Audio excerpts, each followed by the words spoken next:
Ерлан Андаштын аткаруусунда Айылым аттуу мыкты музыкалык чыгарма жаңырып өттү. Азыркы учурда бизди өлкөбүздүн 7 тубанынан ошону менен биргеле аймактарда көрүп жаткан, ар бир айылдан көрүп жаткан мекендешибизге кутмандуу кечиңиздер менен дейли. Азыр күзгү тала иштери аябай кызуу жүрүп жаткан учуру, жыйноо иштери, ар бириңиздердин жасаган жайы менен, жазы менен жасаган эмгегиңиздердин акыбети кайтып, кырманыңыздарга береке болсун деген жакшы сөздү айталы дагы. Биз эфирибиздин сапарын алга карай улайбыз. Студиябыздын мейманы бар, тааныштырабыз, дырча аткаруучу, элибиздин шайыры Мелис Элебесов агабыз. Assalamu алейкум. Assalamu алейкум. Кутман кечиңиз менен кош келиптирсиз. Рахмат. Мелис ага, сиз менен маек курбаганыма эгер калп айтпай турган болсом, 2 жылдын жүзү болуп калыптыр. Ооба. Ошондой болуптур. Мен да ушу 5-каналдын сиздерге конок болуп келелегим абдан көп болуп кетиптир. Жана күндүз бир эстеп бүгүн баралы деп анан көп болуп кетиптир да. Ушу 2 жылдай болуп калды. 2 жылдын жүзү болуп калды. Бунун себеби мен бир нерсеге баягы эмне деп коет. Себебин башка нерсеге таштадым. Ортодо баягы бир жаман илдет болуп, ошонун негизинде гана бир аз эфирлер аксап калып, ошондо гана биз эфирге чыкпай калдык. Ошон менен келбей калдыңыз деп айтсак туура болот. Бирок сунуш четке какпай келтиргениңизге сизге терең ыраазычылык билдиребиз. Бүгүнкү эфирдин жүрүшүн тууралуу сизге кыскача маалымат берип өтөйүн. Эфирдин жүрүшүндө биздин көрөрмандар менен, сиздин күйөрмандарыңыз менен жандуу байланыш болот. Шаардык номурга ошону менен биргеле WhatsAppка SMS билдирүүлөр, кызыккан суроолор келиши мүмкүн. Ошону менен биргеле сизге ыңгайсыз бир сурообуз бар, күтүлбөгөн жерде. Ага даярсызбы? Даярбыз, ооба. Даярсыз. Даяр болсоңуз, табышмактатпай айталы, жашооңуздагы, чыгармачылыктагы эң кызыктуу, күлкүлүү, эсте калган окуялар менен көрөрмандар менен бөлүшүшүңүз керек болот. Чыгармачылыктагы? Чыгармачылыктагы эң эле эсте калган окуялар менен бөлүшөбүз. Эфирдин ортосунда. Ага жетебиз, ошондо сизге эскертем. Дайымсыз, Ооба. Эң жакшы, урматтуу көрөрмандар, сиздер даяр болсоңуздар, биздин эфирдин жүрүшүндө студиябыздын келген мейманына Мелис Элебесов агабызга сурооңуз, кабыл тилегиңиз болсо байланышка чыгыңыз. 59 20 70 шаар узун коду 312 0995 23 23 81 WhatsApp номурларына SMS билдирүү калтырсаңыз болот. Эскерте кетүүчү жагдай, урматтуу көрөрмандар, байланышка чыгаардан мурда сөзсүз түрдө бирдигиңизди текшерип, өзүңүздү сыналгыдан ooлагыраак кармап, байланышка чыксаңыз, экөөбүздүн ортобуздагы байланыш аябай мыкты деңгээлде өтөт. Ошону менен биргеле WhatsAppка жалаң гана SMS билдирүү калтырабыз. Мелис ага, анда 2 жылдан бери биз көрүшкөн жокпуз. Социалдык тармактарда көрүп турганыбыз менен бет маңдай отуруп маектешкен жокпуз. Эмне өзгөрүү болду 2 жылдын жүзүндө? Мен го үйлөнүп жетишин деп койбойм. Жакшы. Кош болуңуз болсун. Рахмат. 2 жылдын ичинде мен эме өзүмдүн үй бүлөм жөнүндө ушул чыгармачылыгымда ошо Борбор калабыз Бишкекке көчүп келдим мен үй бүлөм менен. 1,5 жылдын жүзү болуп калды. Бул жакта туруп атасыз? Такай. Бул жакта туруп атам. Себеби баягы көп жылдан бери балыкчыда туруп ошол жерден чоңойгом мен негизи. Анан чыгармачылыкта ушул эфирлер, баягы элге жакшылык кылабыз да, баягы той топ. Жакшылык тойлорго, Эрке балалык баягы кызмат аткарып. Анан баягы баары бир Борбор деген Борбор экен. Ушул жакка келип, кичине баягы жаш кезибизде. Азыр силердей жаш болбосок дагы баягы 40ка чукулдап калдык, бирок эми баягы салыштырмалуу жаш элебиз да. Орто куракка келип калдыңызбы? Кичине жаш кезде ушу чыгармачылыкты өркүндөтүп, анан бул жактан дагы ушул иштейли деп, ушу жакшы тилек менен келдик. Ушу 2 жылда ошондой өзгөрүү болду. Буюрса. Жакшы. Анын жемиши 2 жылдын жемиши катары сиздин байма-бай чыккан клиптериңизден дагы байкасак болот. Ошол менен биргеле жакшы музыкалык чыгармаларды тартуулап жатканыңыздын белгиси. Ооба. Ушу карантинден кийин 50дөн ашып барамын деген бир жакшы чыгарма клип тарттырдык. Алыр болсо баягы казак бир туугандардыкы, Аскат Таргын деген. Мария Магдалена, деп айтты. Ошол популярдуу, ошол ырчын репертуарында кырды. Анан Инстаграмдан таанышып, эми азыр баардык нерсе оңой болбоду. Интернет аркылуу байланышып, байланышып, анан уруксат алып, анан ошолорун алып, анан ошо карантинден кийин ошол клипти таттырганга жетиштик. Анан эми азыр алдыда болсо дагы 1-2 чыгармалар баягы жаңы жаздырылды. Радиолордо, YouTube каналдарда кетип атат. Анан буюрса ошо күз айларында баягы күздүн бир өзүнчө бир кооздугу болот го, жалбырактар, түшүп саргайып сонун бир убакта ошол убакытты күтүп туруп анан бир жакшы клип тарталы деген ойдобуз да. Эң жакшы. Күтөбүз. Дал ошол музыкалык чыгармага клип тартылгандан кийин алып келсеңиз 5-каналдын эфиринде Ак чөлмөк программасынын ушул долбоордун алкагында эфирди жалпы көрөрмандарга сунуштайлы. Буюрса. Макулдаштык, Ооба. Анда жакшы. Ураттуу көрөрмандар, дагы бир жолу сиздерге салып өтөлү. Бизге байланышка чыгуу үчүн 59-20-70 шаар узун коду 312 0995 23-23-81 WhatsApp номерлары кызматы көрсөтүп жаткан учуру. Анда Мелисага келиңиз, көрөрмандар үчүн бир музыкалык чыгарма тартылайлы. Алгач комуздун коштоосунда ырдайлы. Комуз менен биринчи ырдайлы, чын эле. Эми комуз бул өзүбүздүн аспабыбыз, мен негизи өзүмдүн кесибим комуз аспабына мугалимдик кесиптик бүткөм. Башталгыч класстарга ошо майда күүлөрдөн баштап чоң күүлөргө чейин өзүм ойнойм негизи. Комуз менен дагы кызыгып коштоп ырдап жүрөм. Азыр кайсы чыгарманы аткарабыз? Сиздер үчүн Ден соолук деген чыгарманы ырдап берели. Жакшы. Өзүң айткандай ошо чоң карантинден кийин ошо ден соолуктун кадырын баркын жакшы билдиге окшойт. Сиздер үчүн ырдап берели. Жакшы болот, кеттик эми.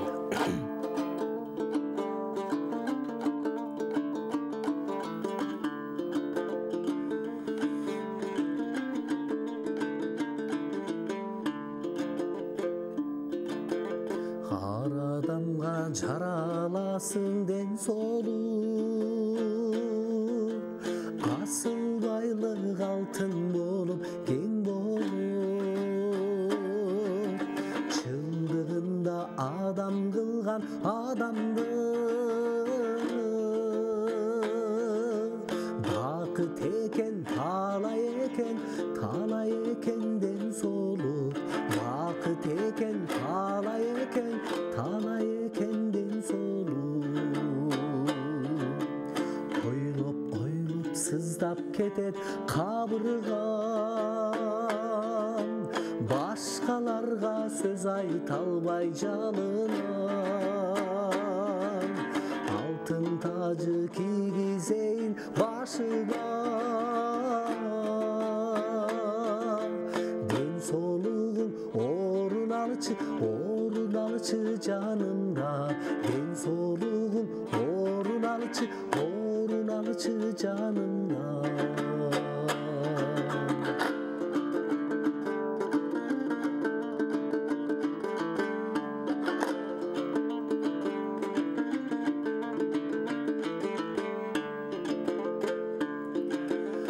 Ар адамга жараласың ден соолук, асыл байлык алтын болуп кең болуп, чындыгында адам кылган адамды бакыт экен, талай экен ден соолук, бакыт экен, талай экен ден соолук, талай экен ден соолук, талай экен ден соолук. Бале, кол чабалы. Мелисага, жашыл тойлордо дагы кызмат көрсөтүп жүрөм деп айттыңыз. Ырчылыктан сырткары алып баруучулук, тамадалык кызматтар калайсы? Ооба, тамадалык кызматты аркалаганыбызга ошо 10 жылдын жүзү болуп калды. 10 жылдын жүзү? Ооба, 10 жылдын жүзү. Барекелди. Окууну бүтүп эле анан мен негизи мурун баягы кафелерде ырдачумун да. Баардык эле музыканттардын баягы жолушундан башталса керек, караоке коюп, анан кичинекей кафелерде ырдап, анан акырындан ошо кызыгып кетип, анан азыр эми той топурларды алып барам. Андан кийин 2015-жылдан баштап анан Сыймык байке менен таанышып калдым чыгармачылыкта, Сыймык Бешекеев менен. Анан ал агабыз айтып калды, концерттерди алып бара башта депчи. Анан эми чындыгында баягы той топурду алып барып, анан сахнадан алып барган бул аябай асман менен жердей экен. Ооба, экөө айырмасы эки башкада. Абдан чоң экен. Анан 5 сөз сүйлөсөм, 5 сөздүн бир сөзү баягы тойдун баягы терминдерин сүйлөп атып, анан акырындан көнүп келатабыз эми негизи. Азыр ошо кээде Сыймык байкенин чоң масштабтагы концерттерин алып барып калабыз анан. Эми баягы көбүнчө адам негизи эмне менен баягы көбүрөөк алек болсо, ошонусу аябай өнүгүп кетет экен да. Анан эми азыр той топурда көп жүрүп калбадыкпы элдин жакшылыгында. Ошондо сизге кайсы жак өнүгүп атат Мелис байке? Айтыңызчы ачык эле. Тамадалык жагы эле болот. Тойлор дагы азыр ар кандай түргө бөлүнүп калбадыбы? Мисалы үчүн улуу-муун катышкан тойлорду өзүнчө бир башкача темада, жаштардын тойлорун башкача бир темада алып барган, эгерде жаштарга өзүнчө бир даярдык менен барбай атайын бир баягы не деп койчу эле программа менен барбай турган болсоңуз, анда ал жердеги тойго келген конокторго бир жакшы маанай тартуулабай, купулга толбой калышы ыктымал да. Сиз кандай тойлор көбүрөөк алып барасыз? Орто-муун, улуу-муун, жаштардыкын? Эми ошол меникин ошо орто мундагылар, анан улуу мундагылардан ошо жактырышып, анан көбүнчө баягы ырдап берет депчи. Алып барат дагы, анан кечке эле сүйлөй бербей ырдап берет. Баягы два в одном деп орусча айтканда ошого көп чакырышат. Анан мен дагы өзүм баягы сүйлөгөн сөзүм орду менен, анан баягы алып баруучулук жагы, баягы конокторду баягы кагып ийбей, оюндарыбыз дагы ошо биздин баягы негизи кыргыздын менталитетине туура келген оюндарды ойнотобуз. Уяттуу оюндарды ойнотпойбуз, мындай грубый оюндардычы. Анан эми азыр жылдан жылга негизи элдин ой жүгүртүүсү жакшы болуп келатат. Себеп дегенде 12-13 жылдар менен той алып барганда баягы эркек кишинин үстүнө шарикти коюп койгон, аялды жардыртып, маданиятка туура келбеген оюндар ойнотуп кетип, пиваларды сосканын башына кийгизип, ошондойлорду ойнотчу. Анан эл аябай жыргатчу да. Ошону көрүп алып, тамада кыйын экен, оюну кыйын экен депчи. Азыр андай оюндар чындыгында өзгөчө биздин Бишкекте андай оюндарды элдер жаман көрөт. Кудай буйрса элдин өнүгүүсү жакшы. Андай баягы чектен чыгып кеткен оюндарды азыр эл жакшы кабыл албайт да. Ал эми жаштардыкы болсо баягы талабы аябай күчтүү. Жана би батыл деп коет. Ошондойлорду көп ойноп турат да азыр жаш тамадаларчы. Анан жаштардын табитине жараша, жаштардын табитине жараша. Анан ошо элдер көбүнчө айтып берет, сен серьезный алып барасың, жакшы алып барасың, орду менен алып барып бересиң, ырдап да бересиң деп. Анан ошого карата алып барып жүрөбүз. Тамадалардын атасы Эшенкул Барпиев деп коебуз го. Эшенкул агайдын бир айткан сөзү эске келип атат да. Токтолуп калган тамадалар азыр көбөйүп калды депчи. Анда токтолуп калган тамадалардын сапашында экенсиз да Мелис ага. Ооба. Тамашаны айтып атам. Ооба.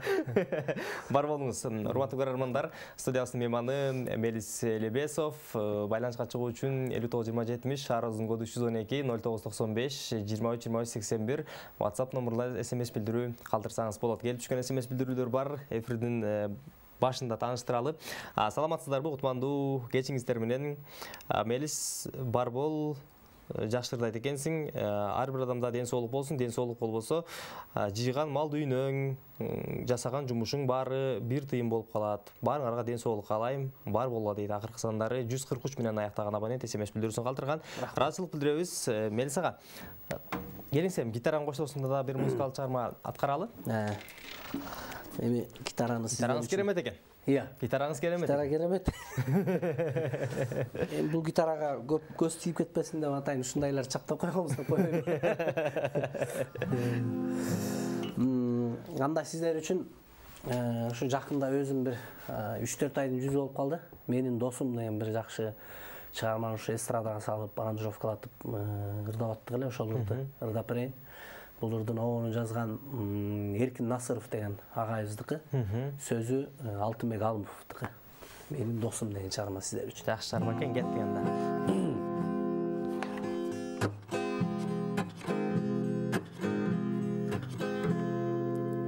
Дос болсо деймин досумду, акчага эмес көңүлгө. Дос болсо деймин жанымда, азапка көңүл чөккөндө, көңүлүм муздап жатканда, кайраттап турган дос болот. Турмушта аксап турганда, туздашкан ыйык дос болот. Менин досум, менин досум, өзүнө бек жакын досум. Жыргалында Düşügündə canımda bir bolğon dostum, dostoşup sendey dost menen götörüm büyük başımdı, ak dilek aytıp sen üçün iilip sunam aşımdı. Жаңылба жолдон жан досум, ажалдан алыс бол досум, алдырбай кайгы капага, жигиттин шери бол досум. Ey менин досум, менин досум, senin жолуң şıdır bolsun, жүрөгүңдө, көңүлүңдө дайым бирге ыйман болсун, менин досум деген бар. Бале. Элүүс айтып эмеспи, жандоочу кийик аттырат депчи. Ансыларындай кийик аттыра турган жакшы досторубуз ар дайым арабызда көп болсун дейли. Ошону менен бирге эле достук деген сөздү, дос деген ишенимди ар бир эр жигит ар дайым бийик коюп, ошол нерсенин өтөөсүнө чыга билсин деген сөздү айталы. Кошуласызбы? Ооба. Достукка кандай сөзүңүз мелис байке? Мисалы үчүн мен билбейм, мен достуктун бир эле түрүн билем да. А бирок байкап көрсөм, көпчүлүк арасында достуктун түрлөрү болот экен. Мисалы үчүн мен достук дегенде эки адамдын бири-бирине болгон ишеними деген эле ойду туйнам да, түшүнөм да. Анан башкаларды мындай көз чаптырсам, көпчүлүк жерде байкасам, достуктун түрлөрү көбөйүп кетиптир да. Айтпай эле коеюн анын баарын. Ооба. Эме айтылып аткан 100 сом болгуча 100 досуң болсун деп. Анан ансандай менин досторум көп абдан. Чыгармачылыктагы досторум, классташ досторум, анан өзүм чын жүрөгүм менен өзүмдүн көңүлүмө жаккан досторум да. Анан ошолордун арасында ошо мен айткан көңүлүмө жаккан досторум бар. Достор көп. Эми дос деген сөзгө бекем болуш керек. Өзү айткандай ошо ишеничтүү болуш керек да. Адам баласы бул эми жашоодо жүргөндө кээде ылдый болот, өйдө болот, ачуу болот, таттуу болот. Анан баягы жакшылыкта билинбейт экен, анан баягы кайгы келип калат, кубаныч ак менен кара бир жүрөт дегендей. Ошол маалда негизи дос билинет экен да. Сага материалдык жактан жардам бербесе дагы, жок дегенде ошол сенин акыбалыңды түшүнүп, абалыңды түшүнүп, баягы моралдык жактан дагы жардам берген бул дос деп ойлойм да. Ооруп калганда, башка кыйынчылык келгенде мыкты дос ошондо деп ойлойм да. Анан азыр ушундай да доске, анан доке деп аябай көп айта берет. Эми ал жөнүн эркелетип, ооба. Анан ар бир сөз татыктуу болуш керек да. Анан эми мени да ушу дос болгусу келип, досум деп жүргөндөр кээде суранып калат. Бул жумушумду бүтүрүп берчи, тигинтип берчи деп, анан мен деле баягы бөлбөйм. Ар бир ушул өзүмө кичүү болсо да, өзүмөн улуу болсо дагы баягы колумдан келишинче жардам бересиз. Жардам бергенге аракет кылам да. Бар болуңуз. Дос жөнүндө. Жок, мен түшүндүм сизди. Сиздин досторуңуз бар эле пикир бириктирген достор экен, Пикириңиздер төп келген достор экенсиздер. Ооба. Сөзүңүздүн жыйынтыгынан, жыйынтык чыгара турган болсо сөзүңүздөн кийин. Ооба, ошондой бирибизге эми баягы адам ушундай да, сенин кандай адам экениңди досуңду алып келип көргөз дегендей, өзүмө окшош достор. Жакшынакай. Жаман жолго барбаган, жакшы мыкты достор да. Өзүм ошондой адамдарды жакшы көрөм негизи. Эки эле досум бар, ошо балыкчыда негизи мыкты досторум бар. Убакыттан пайдаланып мен да айтып коеюн, Рамис, Рыспек деген досторум бар. Анан классташтардан да мыкты. Анан классташтардын арасынан да жакыныраактар болот экен да. Ооба. Анан чыгармачылыктан дагы жакыныраак достор. Чыгармачылыкта деле ошол эми азыр ушундай го. Жаңы ыр жаздырып, азыр эми интернет ушундай болуп атпайбы, мен жаңырымды YouTube каналга бөлүшүп койчу, Instagramдан десең, сени чын эле күйүп, өзү баягы ыр жазыргандай сүйүнүп кубангандар. Өзүнүкүнү кабыл алып атканда, кабыл алат. Анан баягы ушундай болот экен, баягы көрө албастыктар да болот, бөлүшпөй койгон, ушундай да болот экен да, адамдар болот экен. Анан мен деле таң калам, эми мусулманчылыкта, шариатта да ошондой экен, адам баласы толук динде болуш үчүн башкага толук жакшылык каалагандай, анан ошондой болот экен да. Досто дагы ошондой деп ойлойм да. Мен эч качан бөлбөйм, баардык бөлүшүп кой, тиңдей мындай кылып кой дегенде сөзсүз түрдө жардамды аябаганга аракет кылам. Бай айтат эмеспи? Сен өзүңө каалаган жакшылыкты башка бирөөгө каалай турган болсоң, жараткан ошол нерсени кабыл кылат депчи. Ошону айтайын дедим да. Асарындай өзүбүзгө каалаган жакшылыкты башкалардан аянбай, башкаларга дагы колдон келишинче жардам бере турган болсок, жараткан баарыбыздын жолубузду, жасап жаткан жумушубузга берекесин аябайт. Келип түшкөн SMS билдирүүлөр бар. Саламатсыздарбы? Мелис Элибесовдун чыгармачылыгына ийгилик каалайбыз. Сени менен досубуз сыймыктанабыз деп балыкчыдан досторуң Рамистин үй бүлөсү дейт. Акыркы сандары 031 менен аяктаган абонент. Салам классташ, сага чыгармачылык ийгилик, үй бүлөлүк бакыт, 11 Б классты эстеп бир ырдап койчу. Классташтарга арнап дейт. Мен Адис деп акыркы сандары 656 менен аяктаган абонент SMS билдирүүсүн калтырган.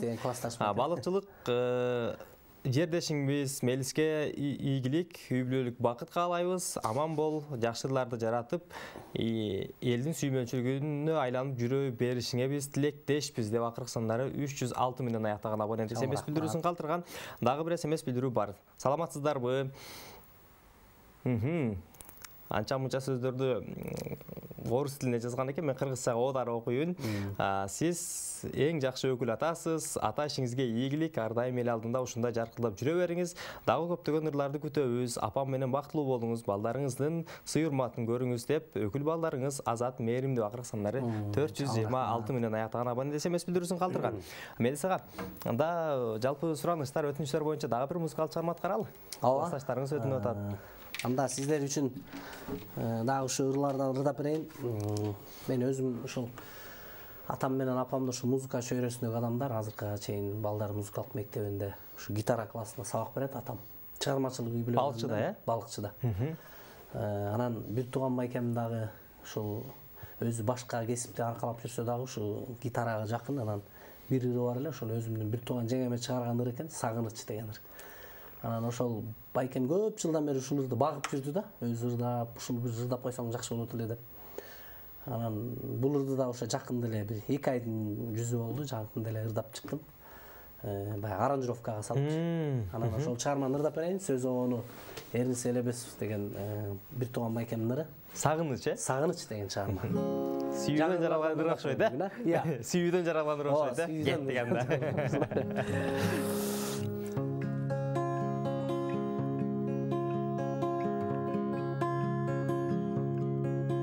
Жалжылдаган көзүм, жан эргиткен сөзүм, жүрөктөн өчпөдү, жароо кермин өзүм, мендик болсоң дайым, меримин чачайын, тунук сүйүм элең, менин гүлүм жаным.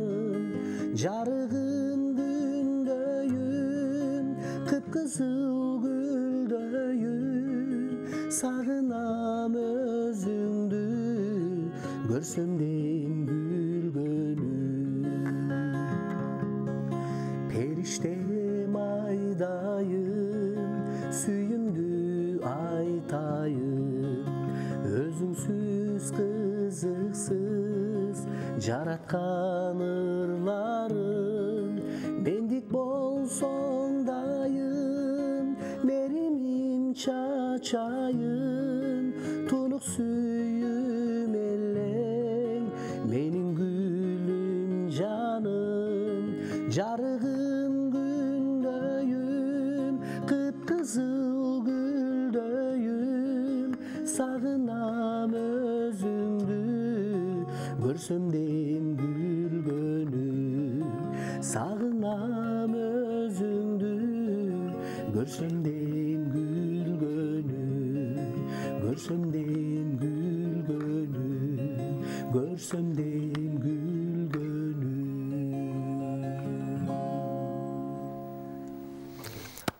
Сырдын баары сүйүүгө катылган деп айтылат эмеспи? Дал ошол махабаттан, сүйүүдөн жаралган мыкты музыкалык чыгарма жаңырды. Сагыныч аталышында Мелис Элебесовдун аткаруусунда. Мелис ага, өзүңүз ушул чыгармаларды аткарып жатканда айтып калдыңыз, бул чыгарманы көптөн бери айтып жүрдү эле, бирок ырдап чыкканыма 2 ай болду депчи. Ырга болгон табитиңиз кандай? Негизи мага мындай жайырлар жагат да. Лирика жанр деп коет. Жайырлар жагат. Өзүм да ушундай ырларды жакшы көрөм, табитим. Анан мен өзүмдөгү репертуарымдагы ырлардын баары тең өзүмө жаккан ырлар да. Кээ бир ырчылар баягы максат коюп ырдайт экен, ушул эл эртерээк хит болуп кетсе, ушул ырыма деген элдер бийлеп кетсе тойлор. Эртерээк болуп кетсем деппи? Ооба. Меники болсо, эми баягы меники деле ошондой, бирок 80-90% ушул эң биринчи мен өзүмө жаккан ырларды аткарып келем да.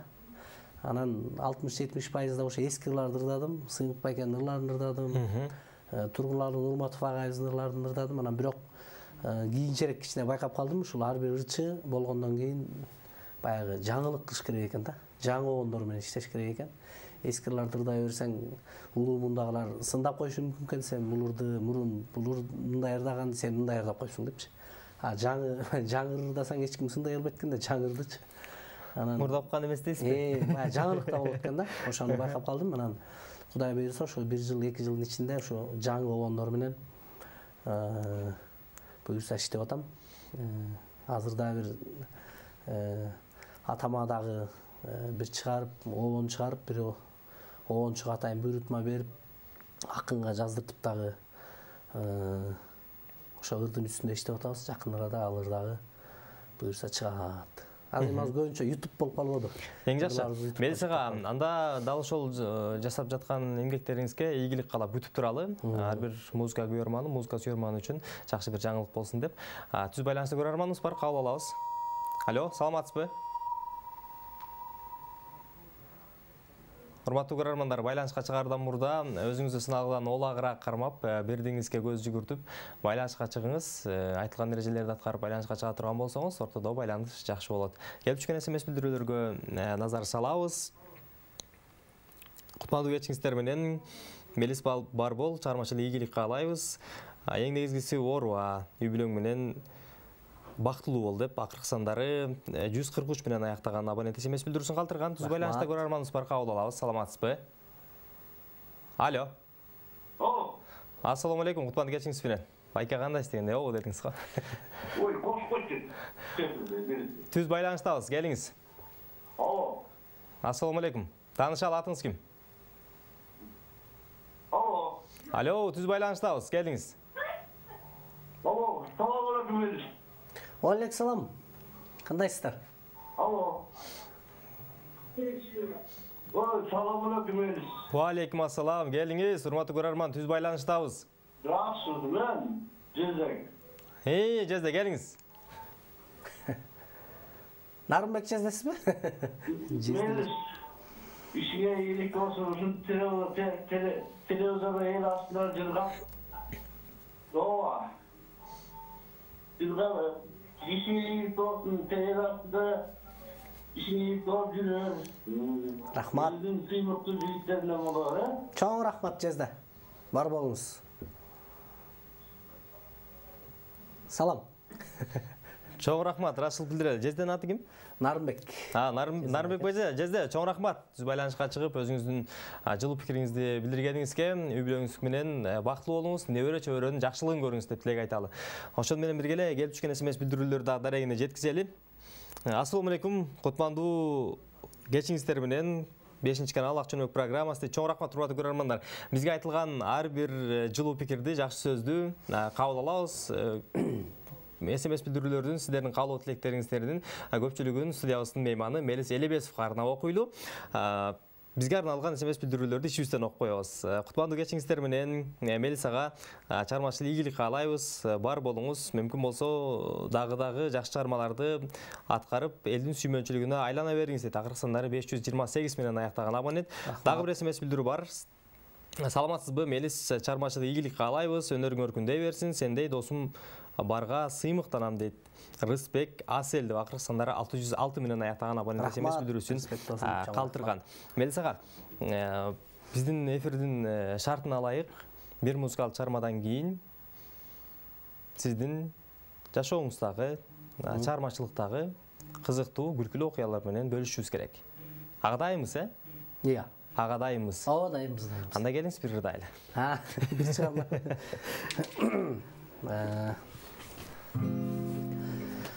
Эми анда сиздер үчүн эми гитараны кичинекейибизде кармаганда баягы Талай Бектурганов агабыздын ырларынан ырдап чоңойдук, анан ошо Талай агабыздын ырларын ырдап берели. Мендик эмес деген чыгарма сиздер үчүн.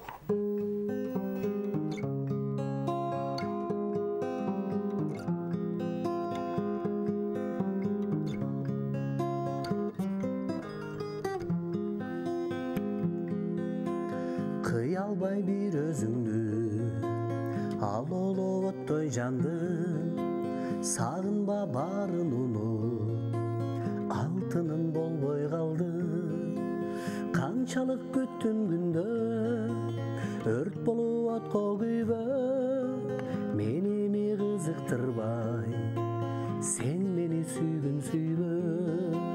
Канчалык күттүм күндө өрт болуп отко күйбөп, мени кызыктырбай сен мени сүйгүн сүйбөп.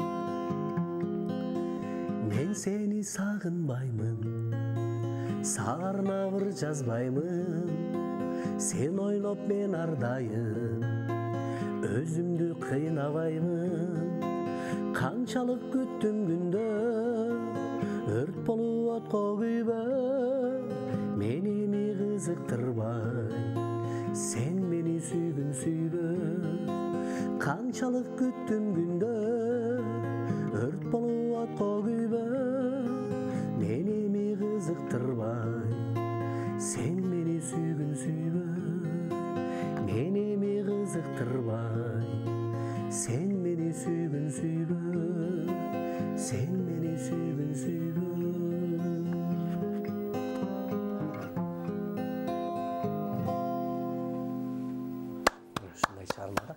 Деген экен дейсизби? Ооба, деген экен. Мелисага, жашылык тойлордо эл арасында жүргөндө кызыктуу окуялар аябай көп болот. Ошолордун арасынан карап, тандап, күлкүлүү, кызыктуусун эске келгенин бөлүшөлү. Эми эсимде бир жолу балыкчыдан бир той болуп баратып, торту кесет го, свадьба болуп атканда. Тойдун соңунда эт тартылганда торту кесет. Анан ошо балыкчыда Ынтымак Береке деген бир аксарай бар, жакшы. Анан анын баягы полу мындай төрт баягы кафель менен болчу да, элекей. Анан аяк ошо эмнегедир ошол күнү таң алам да, ошо кичине окуучу кыздарды алып койгон экен баягы кызматка, официанттар. Телеген кыздар да? Телеген кыздар. Анан мен баягы бакылдап сүйлөп берем, мына 2 жаштын жашоосу торттой таттуу болсун, сүйүүсү таттуу болсун, келечеги кең болсун деп азыр мына торту атайын тойго даярдаптыр.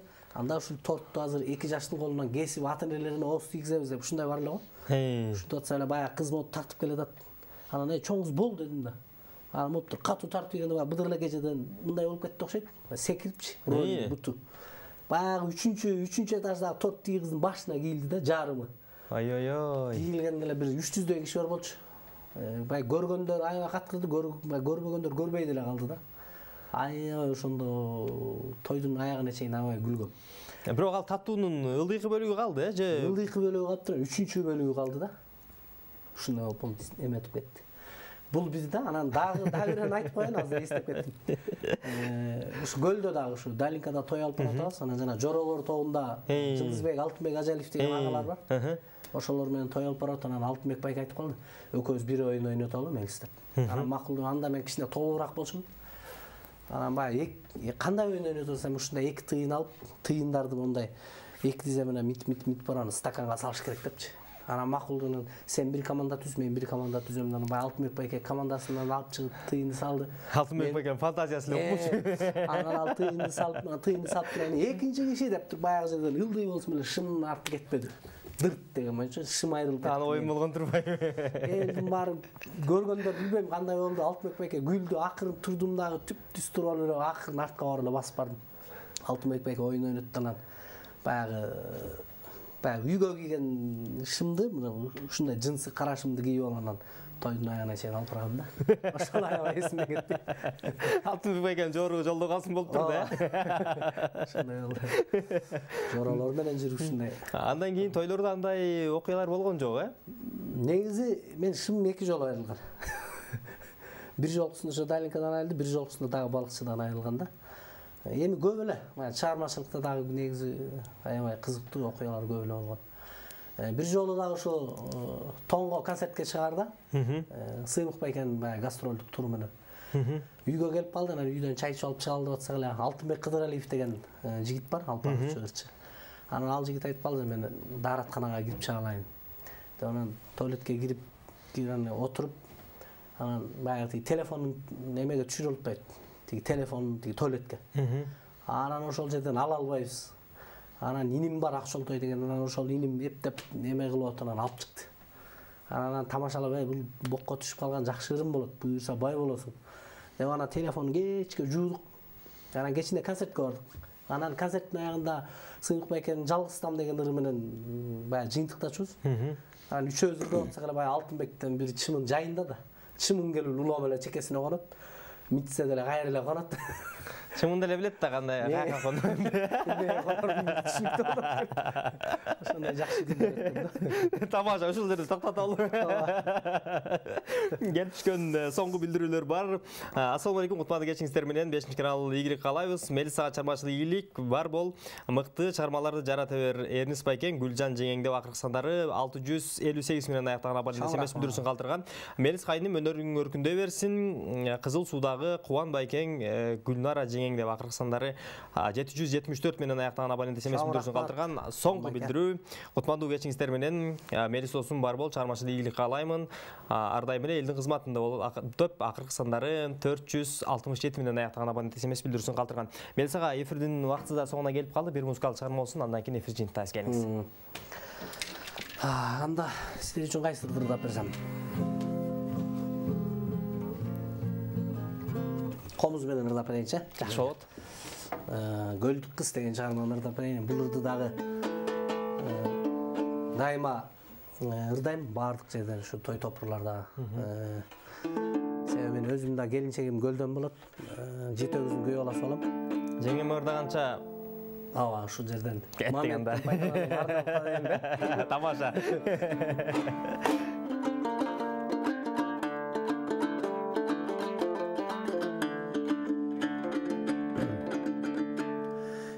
Көйлөк кийсең көңүлүм сага бөлүнөт.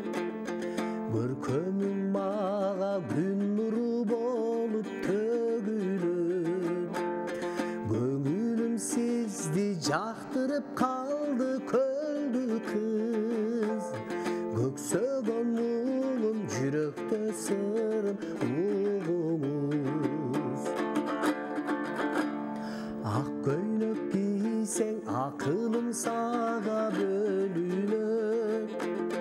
Ажарың мага ай нуру болуп төгүлөт. Ашыкмын сизге, ашыкмын чындап көлдү кыз. Атайы сизге арнаган ырым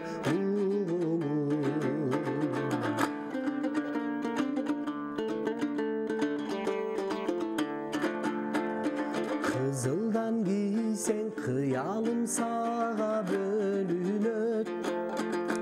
Кылыгың мага кызгалдак болуп көрүнөт.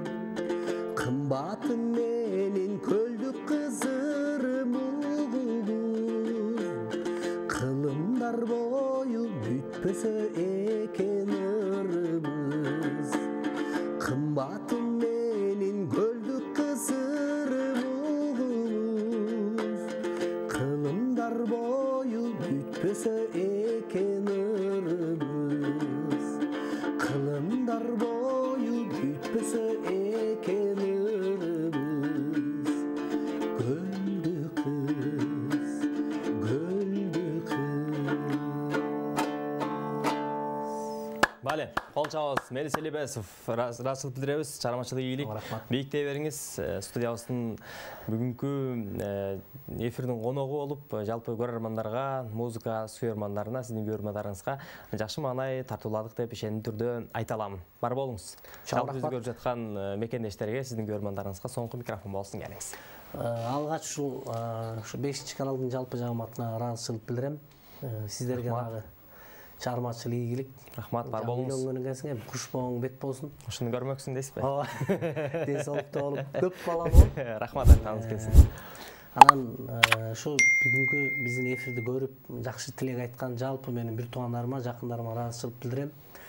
Кыргыз элибизде жакшылык болсун, тынччылык болсун, жаман оорудан, жаман кырсыктан тышкары болуп, Кудай Таалам баарыбызга эки дүйнөнүн ырысынан кем кылбасын. Бардыңыздарга үй бүлөлүк бакыт, себеп дегенде жакшы нерсе дагы, жаман нерсе да үй бүлөдөн башталат экен. Ооба. Үй бүлөңүздөрдө тынчтык болсо, дүйнөдө тынчтык болот. Бар болуңуз. Жакшы сөз айтылды. Сизге да чармачылык ийгилик. Студиябыздын бүгүнкү көркү, бүгүнкү мейманы Мелис Элибесов болду. Урматтуу көрөрмандар, эгерде биздин эфирди өткөрбөгөн болсоңуз, жагындайдыр бир себептер менен көрө албай калган болсоңуз, өкүнбөңүз. Бизди социалдык тармактардан издесеңиз болот. Эфирдин сапарын алга карай улайбыз. Үйде болшы мен эле окшоймун. Мени дүкөнгө жиберишет. Нан, май, чай, кант алып келди. Макарон ун азыктарына келгенде Ноорус менен Ак Нурдукун тандайм. Таза, сапаттуу, даамдуу. Үй бүлөбүз менен ушул Ноорус менен Ак Нурдун чыгарган макарон ун азыктарын тандайбыз.